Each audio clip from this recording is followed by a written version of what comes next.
BNR gold and diamonds తరుగు తక్కువ బంగారం ఎక్కువ. ఇప్పుడు మన వైజాగ్ లో జూలై 24న గ్రాండ్ ఓపెనింగ్.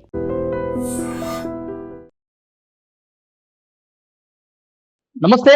ఢిల్లీలో జంతర్ మంతర్ దగ్గర జరిగినటువంటి ఈ యువత చేపట్టినటువంటి ఉద్యమం కేంద్ర ప్రభుత్వం దిగొచ్చింది. కేంద్ర మంత్రి రాజీనామా చేశారు.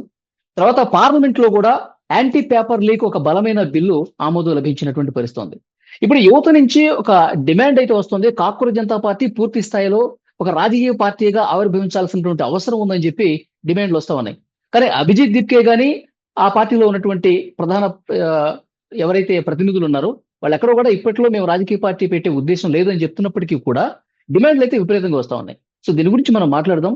లోక్సత్తా వ్యవస్థాపకులు జయప్రకాష్ నారాయణ గారు లైవ్ కాల్ జాయిన్ అయ్యారు. సార్ నమస్కారం. సార్ నమస్తే వల్లి. సార్, జంతర్ మంతర్ దగ్గర మొత్తం ఎపిసోడ్ మీరు క్లియర్ గా అబ్జర్వ్ చేశారు. యువత సాధించిన విజయం, జెన్జీ సాధించినటువంటి విజయంగా చెప్తా ఉన్నారు.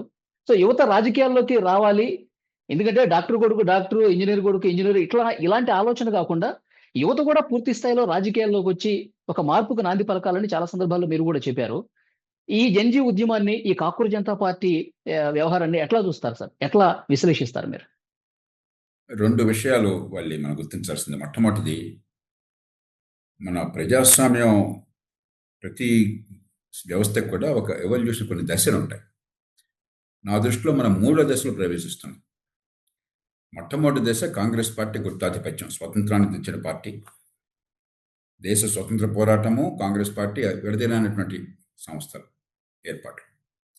మరి మహాత్మా గాంధీకి ఉన్నటువంటి నైతిక బలము, స్వతంత్ర పోరాట యోధుల త్యాగాలు, ఆ రోజుల్లో వారికి ఉన్న విశ్వసనీయత, ఈ కారణంగా చాలా కాలం పాటు కాంగ్రెస్ పార్టీ ఏకఛత్రాధిపత్యం ఉంది. రెండవ దశలో కాలక్రమేణా ప్రత్యామ్నాయం ఏర్పాటయ్యి చివరికి 1990 దశకం చివరికి 2000 ప్రాంతానికి 25 ఏళ్లలో ఒక బలమైనటువంటి 2 పార్టీల వ్యవస్థ ప్రతి రాష్ట్రంలో. దేశంలో 2 పార్టీల వ్యవస్థ సాధ్యం కాకపోవచ్చు, ఇంత పెద్ద దేశం కాబట్టి, కానీ ప్రతి రాష్ట్రంలో కూడా గట్టిగా 2 బలమైన శక్తులు పోరాడుతూ ఉన్నాయి దేశంలో. కానీ వాళ్ళు పోరాడే తీరు సుమారుగా ఒకే రకంగా ఉంటాం. ఈ పార్టీ అయినా డబ్బులు పంచుతుంది, ఆ పార్టీ అయినా డబ్బులు పంచుతుంది. మన రాష్ట్రాలు తీసుకున్నట్టయితే 2 పార్టీలు కూడా తాత్కాలికమైనటువంటి సంక్షేమం మీద ఆధారపడుతున్నారు. 2 పార్టీలు కులం చుట్టూ, మతం చుట్టూ సమీకరిస్తున్నారు జనాన్ని. కాబట్టి 3వ దశలో ఏమిటంటే, యువత మాకు కేవలం రాజకీయ పార్టీలు అంటే, లోక్సత్తా తొలి ఆ రోజునే ఒక స్లోగన్ ఇచ్చింది 30 ఏళ్ల క్రితమే, ఆటగాళ్ళు మారడం చాలదు, ఆట నియమాలు మారాలి అని చెప్పాను. కాబట్టి ఊరికి ముఖాలు మారడం కాదు మాకు కావాల్సింది, ఈ రాజకీయ పద్ధతి మారాలని చెప్పిన దానికి ఇది సంకేతం. ఇది మొట్టమొదటిది. ఇది వెంటనే ఫలితాలను ఇవ్వదు, కానీ ఇవన్నీ కూడా తొలి మొలకలు. ఒక 15-20 ఏళ్ళు పడుతుంది. ఇంత పెద్ద దేశం, మానవ సమాజం మొత్తంలో ఉన్న జనాభాలో 6వ వంతు భారతదేశంలో ఉన్నారు. 6వ వంతు కంటే ఎక్కువ మంది ఉన్నారు. ఇది ఒక 30-40 దేశాలు కలిస్తే ఏర్పడిన దేశం లాంటిది. కాబట్టి ఇంత పెద్ద దేశంలో ఆషామాషిగా ఒక్కరోజు జరగదు. కానీ ఈ ప్రక్రియ ప్రారంభమైంది. కాంగ్రెస్ పార్టీకి ప్రత్యామ్నాయం కూడా 20-25 ఏళ్ళు పట్టింది. మీకు 1958-59 ప్రాంతాల్లో కేరళలో ప్రారంభమైతే, 60 ఏళ్ళు తమిళనాడులో వస్తే, 1990లో అయిపోయేదాకా, 2000 వచ్చేదాకా మనకి కాంగ్రెస్ పార్టీకి నిజమైన ప్రత్యామ్నాయం దేశమంతటా రాలా. ఇది కూడా అలాగే 15-20 ఏళ్ళు పడుతుంది. కానీ ఖచ్చితంగా ఇది 3వ దశ ప్రారంభమవుతున్నామని ఒక సూచన కనిపిస్తుంది. రెండవది, ప్రస్తుతానికి అంతకంటే ముఖ్యమైనది, ఓ పక్కనేమో అభివృద్ధి జరుగుతుంది, జరగలేదంటాం పొరపాటు. మౌలిక సదుపాయాలు బాగుపడుతున్నాయి, ఆర్థిక అభివృద్ధి జరుగుతోంది, సంపద పెరుగుతోంది, ఆర్థిక క్రమశిక్షణ పెరుగుతోంది, బ్యాంకులు ఖాళీపడ్డ బ్యాంకులు కాస్త మంచి స్థితికి వచ్చినాయి, ఇవన్నీ ఉన్నాయి. కానీ అభివృద్ధి ఫలాలు ఈ దేశంలో అందరికీ సరిగ్గా అందటం లేదు. ఇది చాలా మనం లోతుగా అర్థం చేసుకోవాలి.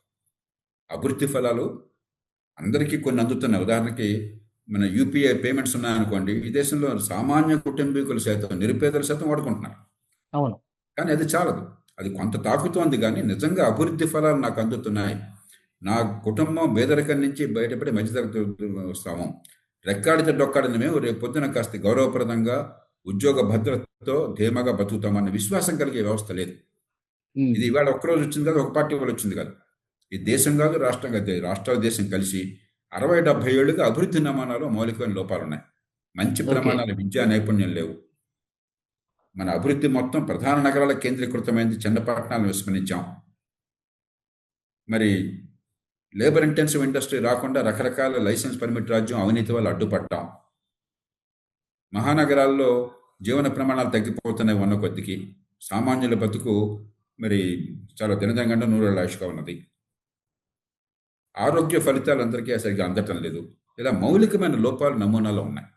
ఓకే. నేను చాలా మరి కాలం ఇప్పుడు నుంచి ఈ కాంగ్రెస్ మాట్లాడుతున్నాను. జనతా పార్టీ కూడా వాళ్ళ ప్రధాన డిమాండ్ విద్యా వ్యవస్థను ప్రక్షాళన చేయాలని. కరెక్ట్. సో విద్యా వ్యవస్థ పూర్తిగా భ్రష్టు పట్టిపోయింది. విద్య మీద పెట్టుబడి పెడితే అది భవిష్యత్తుకి పెట్టుబడి పెట్టినట్టే కదా! దాన్ని ఎందుకు ఆలోచన చేయట్లేదు ఇవన్నీ ప్రభుత్వాలు? పెట్టుబడి కాదు. పెట్టుబడి అనుకుంటే మళ్ళీ పప్పులో కాలేస్తాం. హ్మ్. పెట్టుబడిగా సమస్య. మన ముఖ్యమంత్రి గారు తెలంగాణలో 2-3 సార్లు ప్రస్తావించినట్టుగా 1,08,000, 1,10,000 రూపాయలు, 1,20,000 రూపాయలు ఒక్కొక్క బిడ్డ మీద స్కూళ్ళల్లో గవర్నమెంట్ ఖర్చు పెడుతోంది. పెట్టుబడి పెడుతున్నాం. చదువు రావటంలా.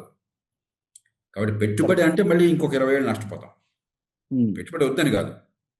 ఏం చదువు అందుతోంది? నిజమైన నైపుణ్యం ఏమొస్తుంది? మేధస్సు ఏ మేరకు వికసిస్తోంది?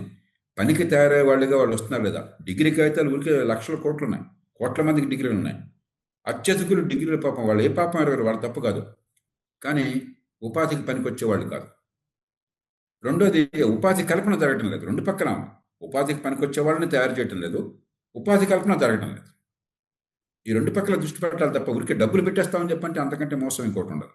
హ్మ్. కాబట్టి ఈ రెండుకి సంకేతం. కాంగ్రెస్ జనతా పార్టీ కావచ్చు, విజయ్ తమిళనాడులో ఆయన విజయం కావచ్చు, టీవీకే. అనూహ్యమైన విజయం అది. చాలా మంది మామూలుగా కొట్టేశారు కాదు అది. రెండు ప్రధాన పార్టీలు అక్కడ ఉండగా వాళ్ళకి చరిత్ర ఉన్న పార్టీలు 11.5% ఆర్థిక ప్రగతి సాధిస్తున్న రాష్ట్రంలో, మరి పట్టణీకరణ దేశంలో అత్యధికంగా ఉన్న రాష్ట్రంలో, ఉపాధి కల్పన హై ఎండ్లో టెక్నాలజీలోనూ కింది స్థాయిలో కూడా ఉపాధి కల్పన బాగా జరిగిన రాష్ట్రంలో, గార్మెంట్స్ దగ్గర నుంచి మరి లెదర్ గూడ్స్ దగ్గర నుంచి మొబైల్ ఫోన్స్, ఆటోమొబైల్స్ దాకా తమిళనాడు ఫస్ట్. అయినా కూడా ప్రజల్లో అసంతృప్తి. ఎందుకని నా జీవితాన్ని తాకటం లేదగా అనుకున్నంతగా. అది స్పష్టంగా ప్రజలు వ్యక్తం చేస్తున్నారు. అభివృద్ధి నమూనా మీద దృష్టి పెట్టాలి. ఓకే. సరే ఇప్పుడు ఇక్కడ కాంగ్రెస్ జనతా పార్టీ కావచ్చు, మీరు చెప్తున్నట్టు టీవీకే కూడా వాళ్ళ విజయంలో కీలక పాత్ర పోషించింది యువతే సార్. అంటే యువత ఆలోచన ధోరణి మారుతోంది. యువతకి ప్రతికూలంగా ప్రభుత్వాలు వ్యవహరిస్తే వాళ్ళకి చుక్కెదురవుతుంది అని ఒక గొప్ప సంకేతం పంపించిందని భావించాలా? ఖచ్చితంగా చాలా ఆహ్వానించాలి. ఎందుకంటే ఒకటి ఉన్న నమూనా చాలదు, అసంతృప్తితో ఉన్నా అని చెప్పడం ఒకటి. రెండోది పూర్తిగా కాకపోయినా మామూలుగా మన రాజకీయంలో ఏమిటి కులం, మతం, ప్రాంతం, భాష, ఈ గందరగోళం, ఈ ఐడెంటిటీస్. యువత చాలా మేరకు దానికి అతీతంగా ఓటు వేస్తున్నారు. మా భవిష్యత్తు, మాకు అవకాశాలు, ఎదిగే అవకాశం, ఈ రాజకీయం, ఈ పరిస్థితులు మారాలి అని చెప్పని. కాబట్టి దాన్ని మనం పూర్తిగా ఆహ్వానించాలి. ప్రజాస్వామ్యంలో ఖచ్చితంగా ఇది ఒక మంచి పరిణామం. ఓకే. సార్ ఇప్పుడు వాళ్ళు నిజంగా ఒక పార్టీ రూపంలో వస్తే సార్ దేశ యువత మొత్తం అటు టర్న్ అయ్యే ఛాన్స్ ఏమన్నా కనిపిస్తుందంటారా? రాజకీయం అంత ఈజీ కాదంటారా? అది జరగటం కష్టం. ఎందుకంటే టీవీకే ఉదాహరణకి తమిళనాడులో ఒక రాష్ట్రంలో వచ్చారు. అక్కడున్న విభిన్న పరిస్థితులు, అక్కడ చరిత్ర, అక్కడ సంస్కృతి, అక్కడ రాజకీయం వగేరా. ఇంకో రాష్ట్రంలో ఇంకో రూపంలో వస్తుంది. కానీ ఇది పక్వానికి రావాలంటే 15-20 ఏళ్ళు పడుతుంది. రెండు పద్ధతుల్లో. ఒకటి అయితే సాంప్రదాయ పార్టీలు, బలమైన పార్టీలు, పెద్ద పార్టీలు ఈ ఆందోళనని, ఈ ఆసక్తిని, ఈ అవసరాన్ని గమనించి ఈ ఎజెండాని చిత్తశుద్ధితో స్వీకరించి ప్రజల్ని సమీకరించి దానికోసం పోరాటమా, అది ఒక పద్ధతి. మామూలుగా మంచి రాజకీయ వ్యవస్థ జరిగేది అది. వాళ్ళు గుర్తించిన అంశాలు ముందుకు వచ్చినప్పుడు దాన్ని లోతుకెళ్ళి అర్థం చేసుకుని దాన్ని ఎజెండాగా మార్చి ప్రజల్ని సమీకరించి అధికారంలోకి రావడం ఒక పద్ధతి. ఈ రాజకీయ పార్టీలు దీన్ని మామూలు రాజకీయంగా భావించి, అధికార క్రీడలో భాగంగా భావించి ఈ సమస్యను లోతు అర్థం చేసుకోకుండా ఉన్న రాజకీయాన్ని కొనసాగిస్తే అప్పుడు ప్రత్యామ్నాయ శక్తి వస్తుంది. కాంగ్రెస్ జనతా పార్టీ పేరుతో వస్తుందా, మరికొందరు వస్తారా, ఇంకో తరంలో ఏంటన్నది ఇవాళ మనం చెప్పలేం. రూపం ఏంటో మనం చెప్పలేం. కానీ ఈ రెండులో ఏదో ఒక బయట అనివార్యం అవుతుంది. ఓకే. సార్ ఇప్పుడు 2024లో కూడా నీట్ పేపర్ లీక్ అయింది సార్. అంటే మొన్న లీక్ అయింది అనేది ఫస్ట్ టైం కాదు. గతంలో కూడా చాలా సందర్భాల్లో పేపర్ లీక్ అయింది. చాలా మంది విద్యార్థులు ఇబ్బందులు పడ్డారు. ఆత్మహత్యలు చేసుకున్న పరిస్థితి ఉంది. కానీ అంటే యువత ఈ స్థాయిలో ఉద్యమించి వాళ్ళ హక్కుల్ని సాధించుకోవడానికి ఇంత పోరాటం చేస్తేనే కేంద్ర ప్రభుత్వాలు దిగొస్తాయా? ఇది జరగకపోతే షరా మామూలుగానే ఉంటుందా? ఇంత బలమైనటువంటి బిల్లు కూడా రాదు గదా!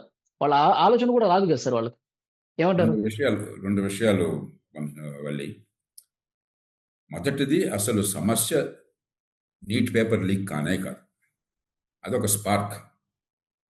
అసలు సమస్య యువత ఆ భాషలో చెప్పకపోయినా కూడా అవ్యక్తంగా మనసుల్లో ఉన్నది, మాకు అవకాశాలు రావటం లేదు, ఆకాంక్షలు ఉన్నాయి. సోషల్ మీడియా యుగంలో ప్రపంచంలో ఇప్పుడు వల్లి ఎట్లా బతుకుతున్నారో నాకు అర్థమవుతోంది.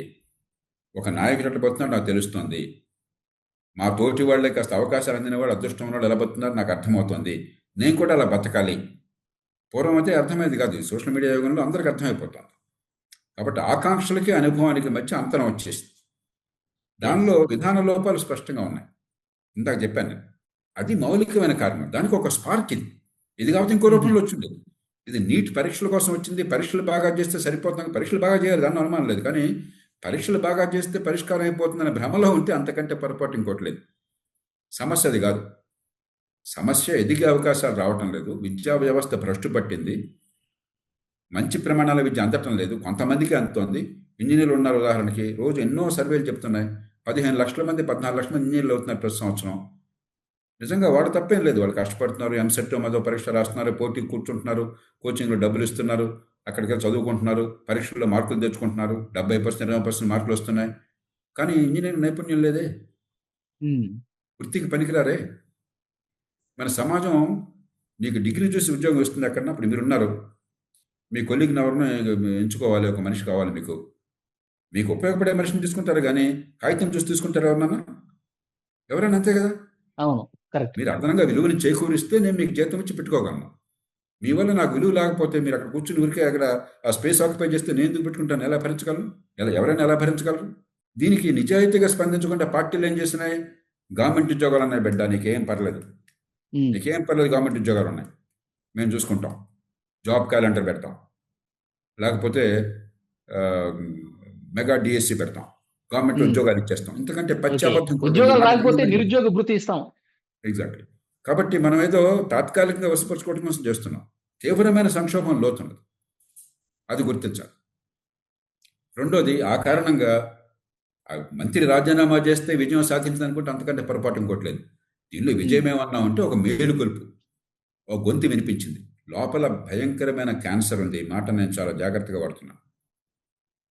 ఈవేళ సమాజంలో, మన ఆర్థిక వ్యవస్థలో, మన సామాజిక వ్యవస్థలో భయంకరమైన క్యాన్సర్ ఉంది. ప్రజాస్వామ్యంలోనేమో వయోజనుడు కొంచెం అందరినీ సమానమని మనం రాజ్యాంగంలో చెప్పుకుంటాం. వాస్తవానికి అందరికీ ఎదిగే అవకాశాలు వస్తేనే సమానత్వం. అందరూ సమానంగా ఓటేస్తే చాలు. అది ఎదిగే అవకాశాలు ఎందుకు రావట్లేదు? అందరికీ సమానంగా డబ్బు పంచమని రావట్లా, సమానంగా ఆస్తులు పంచమని రావట్లా.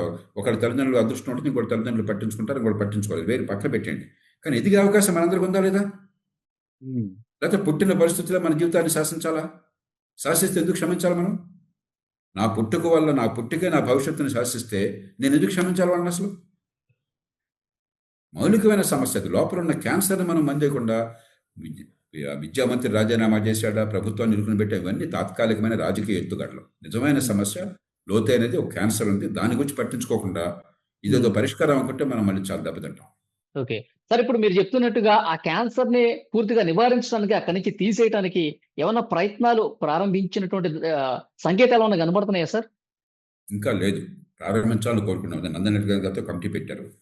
నేర్కన్ గారికి నేను ఉత్తరం రాస్తున్నాను, ఇవాళ పంపిస్తున్నాను. సవివరంగా, ఊరికే ఏదో పరీక్షలతో నిమిత్తం కాదు, క్వాలిటీ ఆఫ్ ఎడ్యుకేషన్, స్కిల్స్, పనికొచ్చే వాళ్ళుగా తయారు చేయడం, ఆత్మవిశ్వాసాన్ని ఇవ్వటం, సంపద సృష్టిలో భాగస్వాములు కావడం, దానికి ఇది నాందిగా ప్రయత్నం చేయండి అని చెప్పని ఆయన కోరుతున్నాం. అట్లాగే ప్రభుత్వంలో ఉన్నాడు కానీ, ప్రతిపక్షంలో ఉన్నాడు కానీ, ముఖ్యంగా రాష్ట్రాలు, ఇది జాతీయ స్థాయి సమస్య కాదు. విద్యా నైపుణ్యము, ఉపాధి కల్పన రాష్ట్రాల సమస్య. కాకపోతే ఢిల్లీ చుట్టూ ఉద్యమం జరిగింది కాబట్టి ఢిల్లీ గురించి మాట్లాడుతున్నాం మనం. రాష్ట్రాలు జాతీయ స్థాయి పార్టీలకు అతీతంగా కూర్చుని మౌలికమైన పంథాన్ని మారిస్తే 10-15 ఏళ్లకు ఒక కోలికి వస్తాం. ఏదో మెరకలు ఏం లేదు. భగవంతుడు చేసిన, దేవుడు వచ్చే ముఖ్యమంత్రి అయినా మ్యాజిక్తో ఇది పరిష్కారం అయ్యే సమస్య కాదు. చాలా లోతైన దీర్ఘకాలిక సమస్య. కానీ మన పార్టీలు ఎప్పుడు ఓటు బ్యాంక్ రాజకీయాలు, గెలుపోవటములు, దీని మీద ఎక్కువ ఫోకస్ పెడతాయి కదా సార్. ఈ సమస్య అక్కడ ఉంది, క్షేత్రస్థాయికి వెళ్ళి మనం దాన్ని మళ్ళీ ప్రజాస్వామ్యంలో ఈ సమస్య ఎప్పుడు ఉంటుంది. తాత్కాలికంగా వసపరుచుకోవటము, ఎమోషన్ రెచ్చగొట్టడము, ఓటు పొందడం అనేది మన దేశంలోనే కాదు, ప్రపంచమంతా ఉంటుంది. మన దేశంలో కొంచెం ఎక్కువ. ఎందుకంటే కులాలు, మతాలు, ప్రాంతాలు ఉన్నాయి, విద్య తక్కువ ఉన్నది, పౌరసత్వం అవగాహన లేదు, ఓటు వచ్చింది కానీ మరి ఆర్థికంగా పెరిగే అవకాశాన్ని కల్పించడం, రకరకాల కారణాలు ఉన్నాయి. కానీ అయినా కూడా నేను ఎందుకు ఆశావాదిని అంటే, ప్రతిరోజు నేను చెప్తుంటాను, మీతో ఎన్నోసార్లు చెప్తాను ఆశావాదిని అని చెప్పాను. ఎందుకు ఆశావాదిని? ఇలాంటి సమాజంలో కూడా ఈ ఓటు హక్కుని ప్రజలు ఉపయోగించుకుంటున్నారు, ఒక సంకేతాన్ని ఇస్తున్నారు. తమిళనాడులో కావచ్చు, లేకపోతే ఈ ఉద్యమాల రూపంలో కావచ్చు, ప్రశాంత్ కిషోర్ అక్కడ నెగ్గటం కావచ్చు, వాళ్ళ వల్ల పరిష్కారం వస్తాయని అంటలా.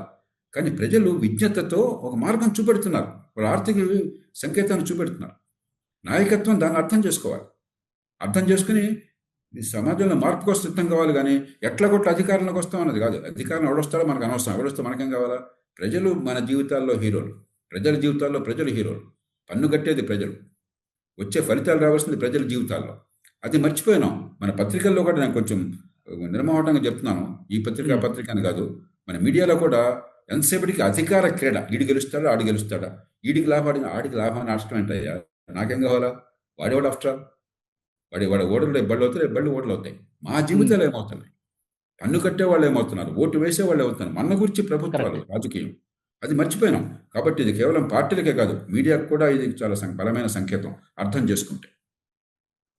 చాలా మంచి ఇన్ఫర్మేషన్ ఇచ్చారు sir. Thank you very much. Thank you.